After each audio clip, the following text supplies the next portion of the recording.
Bom dia, boa tarde, boa noite, pessoal. Esse vídeo é o segundo de Geometria Analítica, em que a gente vai falar sobre inclinação da reta, coeficiente angular, como também formas de se representar algebricamente essa reta, ou seja, equações de reta e as suas características, o que diferencia uma da outra e quais são os elementos principais de cada uma, certo? Mas antes de falar sobre equação da reta, a gente vai falar sobre inclinação da reta. O que é a inclinação da reta? Vamos começar imaginando pela imagem. A gente tem o eixo X, o eixo Y, que é o nosso eixo cartesiano. E nesse eixo tem uma reta vermelha, que é a nossa reta R.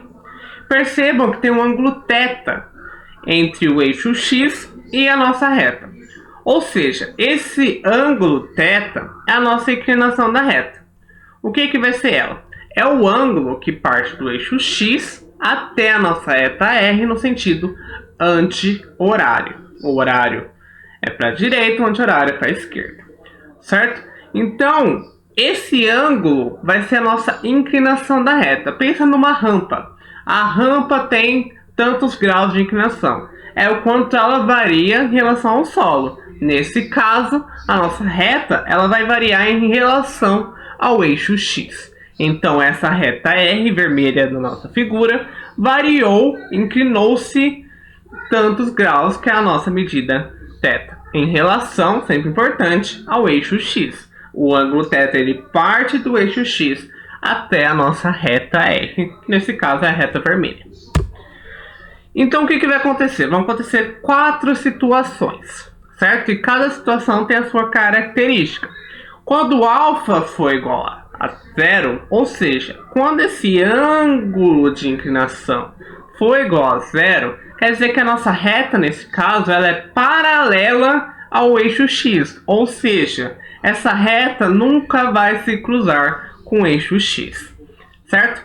Quando esse α for menor do que 90, é a segunda situação. Quando esse α for igual a 90 graus, é outra situação. E a última situação é quando forma um ângulo obtuso. Ou seja, o α é maior do que 90 graus, certo? E aí o que acontece? Temos o que a gente chama de coeficiente angular da reta. O coeficiente angular da reta vamos começar considerando uma reta R de inclinação α em relação ao eixo X. É o que a gente acabou de ver aqui, certo? Calma que foi para frente, dei um pouco de spoiler. Mas vamos considerar o segundo caso, em que o α é menor que 90. Então forma-se um ângulo α menor do que 90 graus, certo? E diferente de zero. O que a gente tem? A gente vai ter essa situação, um eixo X, o eixo Y, essa reta que forma um ângulo de α menor do que 90 graus. O coeficiente angular, o nosso M, é o número real que expressa a tangente trigonométrica de sua inclinação α. Ou seja, em outras palavras, o M vai ser o número que representa a inclinação dessa reta, ou seja, a tangente de α. Então a primeira forma de você calcular esse número é fazendo a tangente da inclinação, ou seja, a tangente do ângulo de inclinação, certo? Então vamos analisar para cada um dos casos. O primeiro caso é quando α é igual a zero. Quando α for igual a zero, o nosso M é igual a zero. Por quê? Porque a tangente de 0 graus é zero, certo?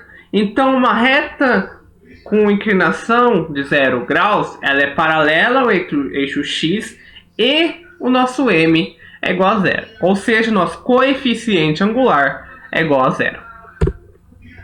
Quando esse ângulo for menor do que 90 graus, esse ângulo α, o que a gente tem? Que nosso M vai ser maior do que zero. Isso vem da trigonometria na circunferência, ou circunferência trigonométrica.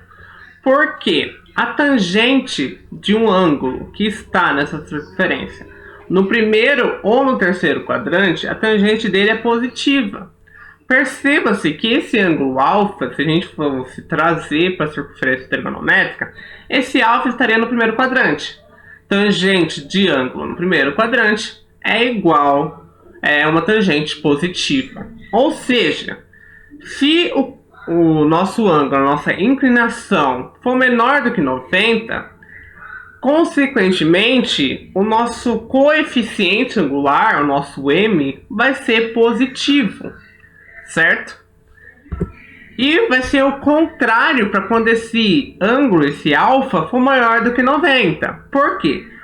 Pela trigonometria na circunferência ou na circunferência trigonométrica, esse ângulo pertenceria ao segundo quadrante dessa circunferência. E ângulos que pertencem aos quadrantes pares, ou seja, ao segundo e ao quarto quadrante, a tangente dele é negativa. Então, como o nosso coeficiente é a tangente desse ângulo, consequentemente, o nosso coeficiente m é negativo, certo? Então, quando o alfa for menor do que 90, o nosso m é positivo, o nosso coeficiente é positivo. Quando o alfa, o ângulo, for maior do que 90, o nosso m, o nosso coeficiente, é negativo, certo? Então, menor do que 90, positivo, maior do que 90, negativo, certo? Agora a pergunta, mas Bruno, quando o alfa é igual a 90, o que acontece é que quando o alfa é igual a 90, obtém-se que a tangente de alfa não é definida, ou seja, ela não terá um valor para o coeficiente angular da reta. Então, assim, se alfa é igual a 90 graus, isso é, se a reta for vertical, paralela a y, ela tem declividade não definida. Ou seja, não vai ter um valor real, ou seja, um valor de coeficiente para quando o alfa for igual a 90 graus. Certo? Então a gente vai estudar principalmente quando o ângulo for maior, for positivo, o coeficiente for positivo e quando o coeficiente m for negativo. Certo? E como a gente calcula esse coeficiente angular? Vamos considerar o seguinte caso. Um triângulo ABC, em que um ângulo é alfa, o ângulo A é alfa e é retângulo em C. Certo? E aqui a gente tem as coordenadas. O que vai importar para a gente é o ponto A e o ponto B, certo? Da nossa reta vermelha S. O ponto A tem coordenadas XA e YA, e o nosso ponto B tem coordenadas XB e YB, certo? Então, o que a gente tem? A gente, seja a reta R determinada por ponto A, X1 e Y1, e B, X2 e Y2, e o ponto C do nosso triângulo, X2 e Y1. No triângulo retângulo ABC reto em C, o que a gente tem? Que o nosso coeficiente, a nossa tangente, pela trigonometria no triângulo retângulo, que a gente tem o ângulo alfa. Pela trigonometria, a tangente é cateto oposto pelo cateto adjacente. Quem é o cateto oposto ao ângulo alfa? É o segmento CB. E quem é o cateto adjacente? O segmento AC. Como a gente sabe calcular a distância entre pontos, o que vai ser a nossa tangente desse ângulo alfa? Vai ser a distância entre o ponto C e o ponto B, que é o nosso segmento CB, dividido pela distância entre o ponto A e o ponto C, que é o nosso segmento AC, certo? Ou seja, a nossa tangente de alfa vai ser o delta y e o delta x. Ou seja, a tangente de alfa vai ser igual a y2 menos y1 sobre x2 menos x1. Só que a tangente de alfa a gente já viu uma coisa. Coeficiente angular definido como a tangente da inclinação. Ou seja, se o nosso coeficiente é igual a tangente de alfa, consequentemente, o nosso coeficiente angular m vai ser igual a essa nomenclatura, essa fórmula. Então, o coeficiente m vai ser igual a y2 menos y1 sobre x2 menos x1. Ou seja, se eu tiver dois pontos dessa nossa reta querida, a gente consegue calcular o nosso m. Conclua-se que temos duas formas de calcular o coeficiente angular da reta. Depende dos elementos que eu vou ter. Caso eu saiba o ângulo de inclinação dessa reta, eu calculo o m a partir da tangente desse ângulo, a partir da tangente dessa inclinação. Mas caso eu não tenha esse ângulo, eu tenho uma outra forma. É que se eu tiver dois pontos, que eu conheço as coordenadas x e y desses pontos, eu consigo calcular o coeficiente angular m a partir da fórmula y2 menos y1 sobre x2 menos x1. Certo? Então, vamos continuar. Agora a gente vai ver a primeira forma de calcular uma equação dessa reta. A primeira forma vai ser a partir do coeficiente e de um ponto dessa reta, certo? Então o que a gente vai considerar inicialmente? Um ponto A de coordenadas x0 e y0 e a declividade m, ou seja, nosso coeficiente m. E depois a gente tem um ponto genérico da reta, certo? Que eu não sei a coordenada. Então é um ponto genérico porque eu não sei a coordenada. Pode ser qualquer x, qualquer y, certo? Que pertence à reta. Isso é importante.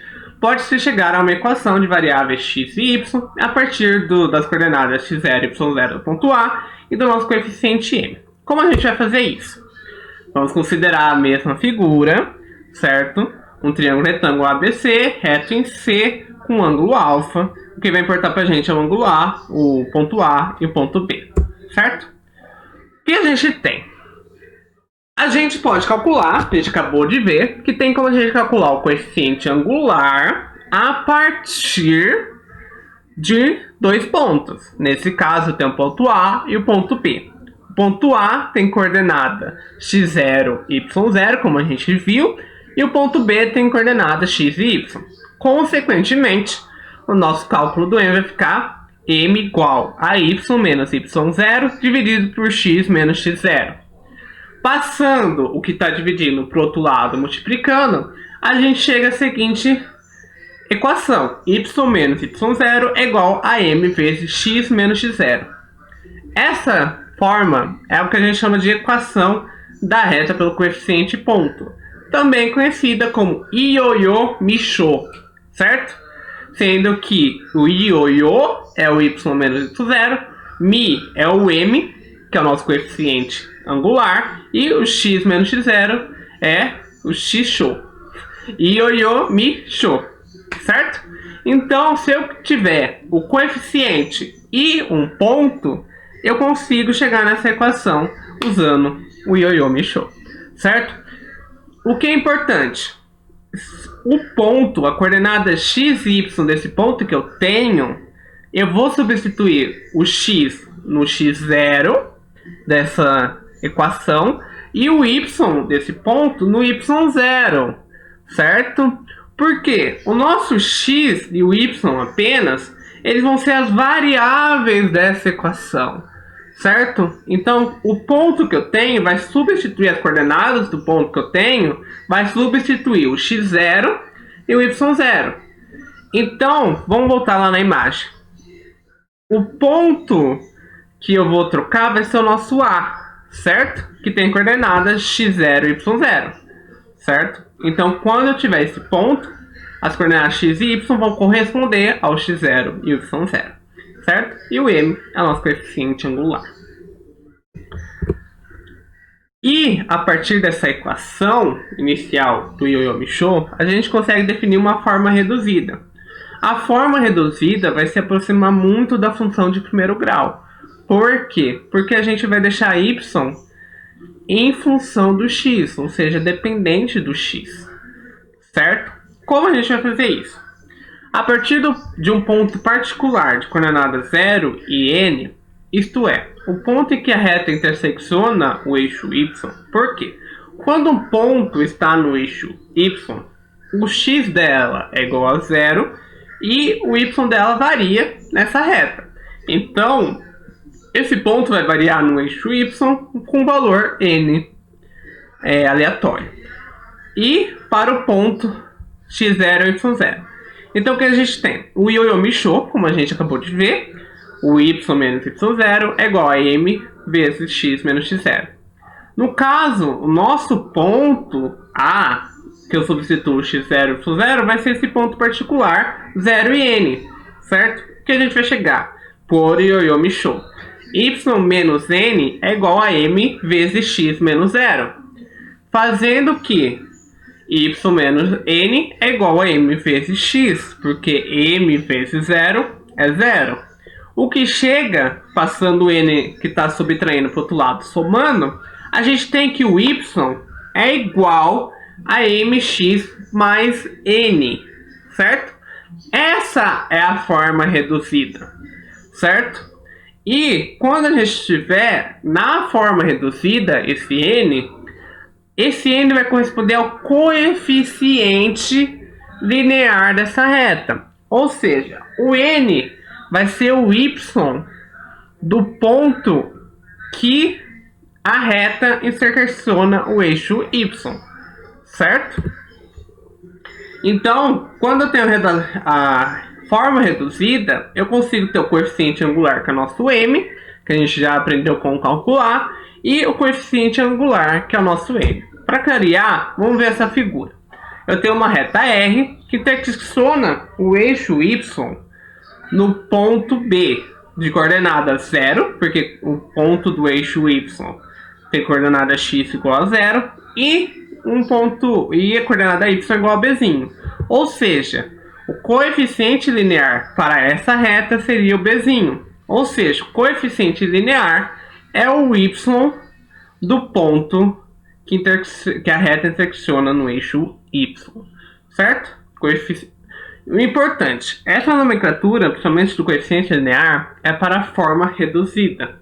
Na equação anterior que a gente viu, não vai aparecer esse coeficiente linear, certo? O que vai importar para a gente no Yo-Yo Michô é o coeficiente linear e o ponto que a gente tem.